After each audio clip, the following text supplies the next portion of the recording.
Most beginners don't know how to sit down and solo at the piano because they think that they don't have enough theory. But I'm here to show you that with just one simple chord, no matter what chord progression or key that you're playing in, it's gonna sound great. And if you stay tuned to the end, I'm gonna show you a bonus variation that's gonna make you instantly sound more professional.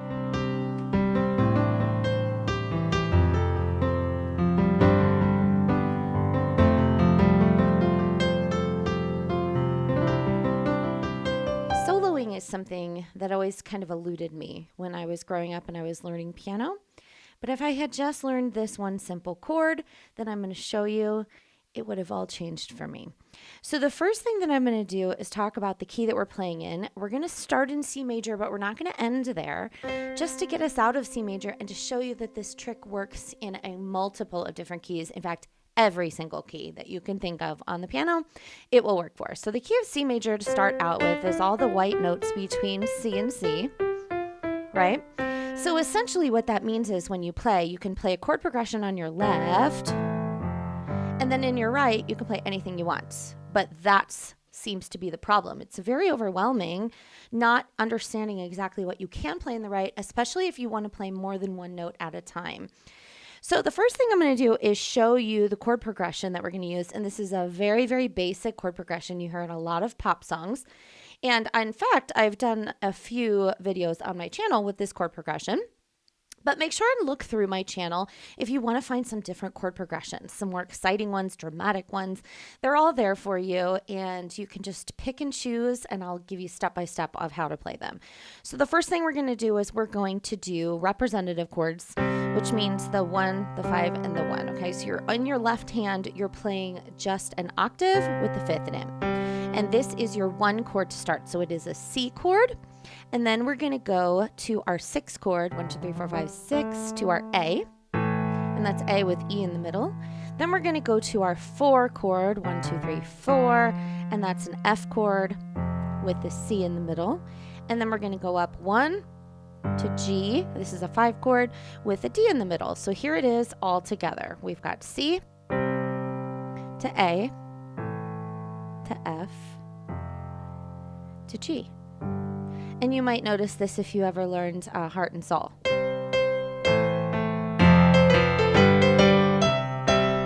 That's what Heart and Soul is. There's lots and lots of different examples of this in music today. So that's our chord progression that we're doing. And then in the right-hand side, instead of picking and choosing anything that we want, we're only going to do 1 chord, and it's going to sound amazing. So the chord that we're going to do is kind of a representative version of the 5. So the 5 chord is called the dominant of any key. It's one of the most important chords. It's kind of magical. It does lots of things. It helps us to really establish the key, and then it also helps us when we want to switch keys, which I'll save that for another video as well. But let's figure out the 5 in C. So we got 1, 2, 3, 4, 5. That's built on the G, and we're going to do G, B, and D. So instead of doing the straight chord of the G, B, and D, we're going to take this 3rd here, which is a B, and we're going to move it up 1 to C. So we have G, C, and D. That's where these notes have come from. But then what we're going to do actually is we're going to represent that in the right by doing an octave. So it's kind of just like the left. We do an octave G to G, and then we put the C down. So that's where that comes from. There's only 3 notes in this original pattern to start with. And I just want you to hit that over and over again so that you feel it. Okay? Now, I'm going to prove to you how this is going to sound great over our chords in our left hand with our chord progression. Okay, so let's hear what this could sound like with me only in the right hand side doing this.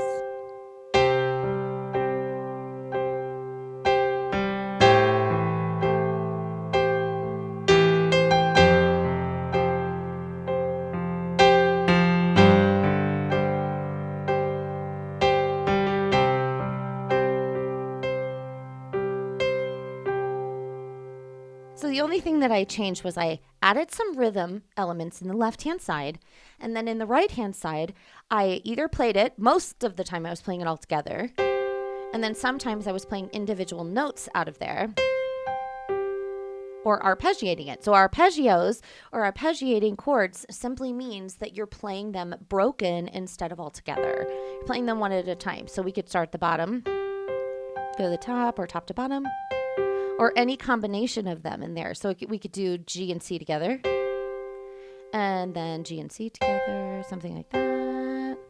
That was it. In my left-hand side, I was also arpeggiating. So a lot of times on my channel, people question, like, what exactly are you doing to add the rhythm in the left? And here's just a small tip. What I usually do is I arpeggiate, doing the 1, the 5, and then the 1. And then right before moving on to my next chord, I'll hit this top note again, like that. So this is actually making use of the ands, and here's what I mean. So we're going 1 and 2 and 3 and 4 and on that last little and, I'm hitting this. So if I'm going like this, 1 and 2 and 3 and 4 and 1 and 2 and 3 and 4 and sometimes I'll add other ands in there, okay? So it could be something like this, 1 and 2 and 3 and 4 and 1 and 2 and 3 and 4 and those are eighth notes, and you're just using some of the eighth notes. So that's how I get different rhythms in the left-hand side. Now, of course, that does take some practice, and if you're going to practice using rhythms in your left-hand side, I would just do that without adding your right hand at first. But already, this sounds really great. I love it. The one other thing that we're going to add to this is we're going to add some different notes from the G chord sometimes. Okay, so if you remember back to the beginning, we have our G, B, and D, and then we added the C here. Now, when I did that, I didn't do G, B, C, and D.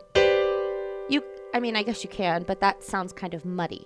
So when you play this together in stacked form like this, what you do is you play the C first, and then you're going to resolve down to this B. So it'll sound like this.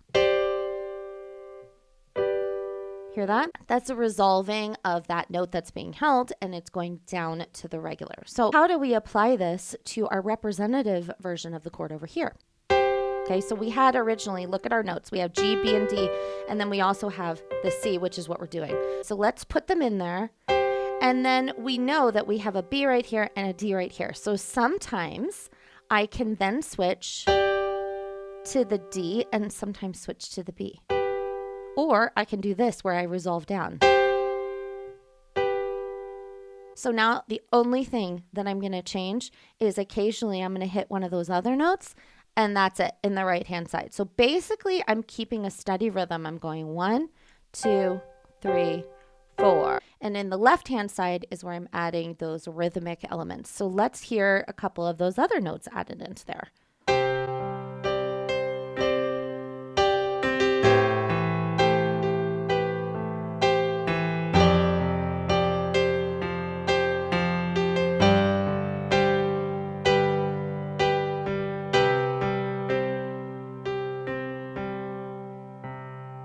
So it just gives it a little bit more of a vibe over here on the right-hand side just by adding a couple of different notes. So how are you doing? Sometimes I like to just take a minute and say that I'm proud of you and that I know this is hard work, but it's going to pay off in the end. I'm really glad that you found yourself here. This is the perfect place for beginners to start if they want to sit down at the piano and make beautiful music. And to help other people who are just like you find these videos, go ahead and do me a favor, hit the like button. It really helps my involvement. And let me know in the comments below where you're watching from. Let's take that chord progression. Let's change it up a little bit. I'm going to show you in the key of C how that chord sounds good with almost every single chord in the key of C. And I'm not going to say every single one because there are a couple exceptions. So in the left-hand side this time, I'm going to go through the different chords in the left that all are in the key of C major. Now, if you were playing a chord progression, you would never go from C to D minor to E to F and to G and all the way up. Like, it just doesn't work that way usually. There are a few that'll go in order, but for right now, I'm just going to hit all the different chords over here and show you how this chord sounds good with most of them. So for the sake of this exercise, I'm going to keep in my left-hand side the triad form or the stacked form of the different chords.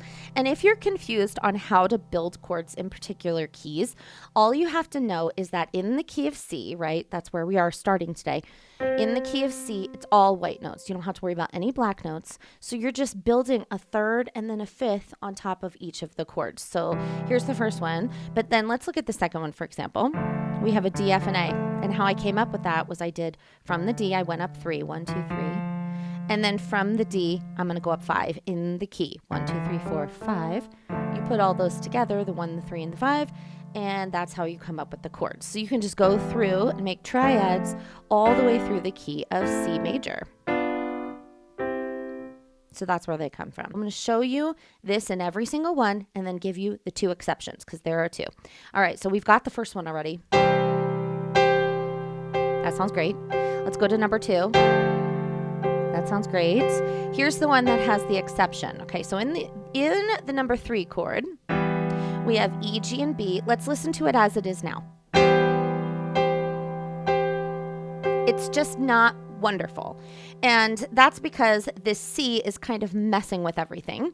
We're adding a little C on top in the left, and that doesn't usually happen. So if you're going to ever hit a 3 chord in any key, so in this case, the E minor, what you're going to do is use one of those other notes. So this time I'm just going to move my C down to the B, and that's going to match here a lot better. So here's the original that doesn't sound wonderful. And now I'm going to move it down to this B. Now all of a sudden it sounds like it was purposeful and it was meant to be. So just think of that for the number 3. Now let's go to the 4 and do the original again. I really, really like that one.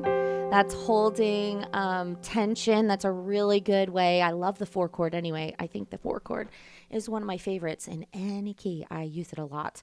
All right, so there's our 4. Obviously, it's going to work with 5. And with this one, I like to do any of those notes here because you're echoing what's happening in the left. Now, let me go ahead and just jump down to here because I'm going to run into my right hand here. So I'm going to move from the G here. We're going to go to an A. This is our 6 chord. Listen to this one. Here's our other exception. And the exception is that I hardly ever use the 7 chord at all. And that's because it's a diminished chord. Diminished chords are definitely used in a lot of jazz playing, some blues playing, and they're great. But for this style of playing, and when you're a beginner, if you don't know how to use the 7 chord correctly, it's going to sound awful. So I really don't even do it. But let's listen to what it sounds like. We've got a B, a D, and an F. And that's what it is in the key of C major. Let's listen to the way this sounds. That sounds like a mess. So we're just going to skip the 7 altogether every time we do any of these different chords. And then we're back to our 1. So what that means, all of that exercise is to show you that no matter what chords you're playing in the left-hand side, your right-hand side almost is going to sound great every time. So this time I'm going to give you a new chord progression just to try this out. Let's go from, let's do 1 chord. You know what? I'm going to do the walk up that we did before because I said that not usually do we go straight up. But what I'm going to do this time is I'm going to go from 1 to 2 to 3 to 4, and then I'm going to go back to 1. Because sometimes we can walk up, you just don't walk up all the way.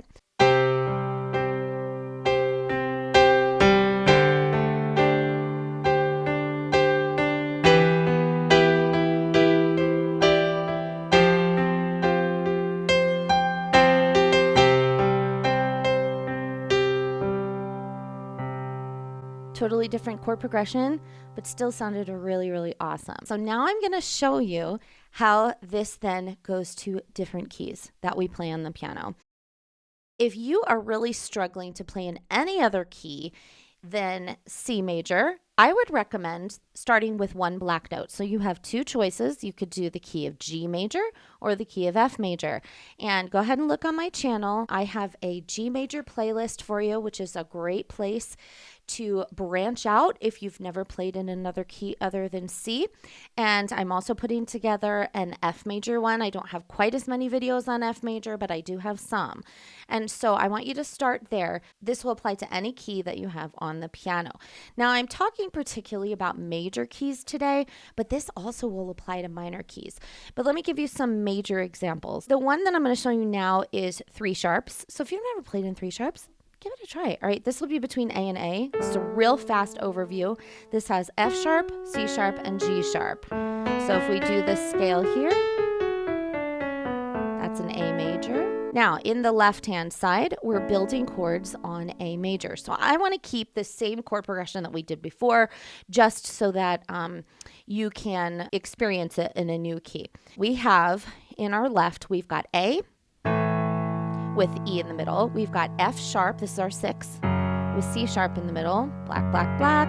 And then we go down to D major with our A in the middle, and then we move up 1 to E major with B in the middle. So one more time, A, F sharp, D, E. Now we have to figure out what notes are in the right-hand side. So remember, we go up to the dominant, which is the number 5. So let's count up to 5 notes in the scale. 1, 2, 3, 4, 5. That brings us to an E major. We have E, G sharp, and B. Let's figure out the resolving note or the sustained note that's in there. And that is taking our third up 1. So it's an A. Okay, so that's our special magic note. And so we have E, A, E. Like that. So I'm going to take this up an octave so that I do not run into my left-hand side. But let's hear that same exact chord progression in the key of A major this time.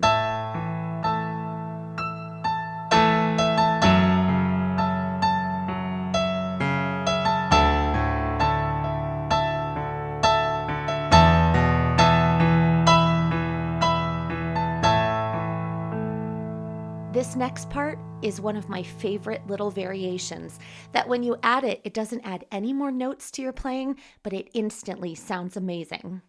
Here's our bonus tip. It's just one more chord, but only 3 notes as well in the right-hand side. That's also going to sound great with all of our different chords. So we're going to hop back to the key of C major just so that you can see this all in white notes, especially if you haven't had a lot of experience playing in other keys, but this will translate again to any key that you pick on the keyboard. So in the key of C major, again, remember all white notes, no black notes. We're going to actually do something that's based on the 1 chord this time. So it's C, E, and G. We're going to do a suspended note in this one too, but what we're going to do for this one is take the 3 down, and instead of playing the 3rd, we're going to move it down 1. So we have C, D, and G. But instead of playing like this, we're going to do an inversion. Now, if inversions scare you, don't be afraid. Okay, they just feel different in your hands, that's all.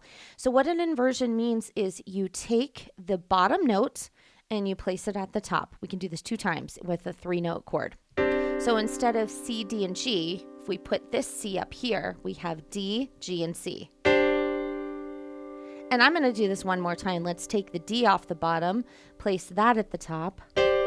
And so we have G, C, and D. So there are our 3 notes that are going to sound great. I'm going to use our original 1-6-4-5-1 pattern that we originally did. So the other thing, now that we have our inversion that we're going to do, is figuring out those other notes. Remember how our G, we were resolving that suspended note. This time, remember, let's go back to our original chord. It's C, E, and G. That D is going to resolve to the E. So that's our new note. Then when we put it into our inversion here, we're going to resolve sometimes to the E. So sometimes you'll hear that. So let's hear how that sounds together.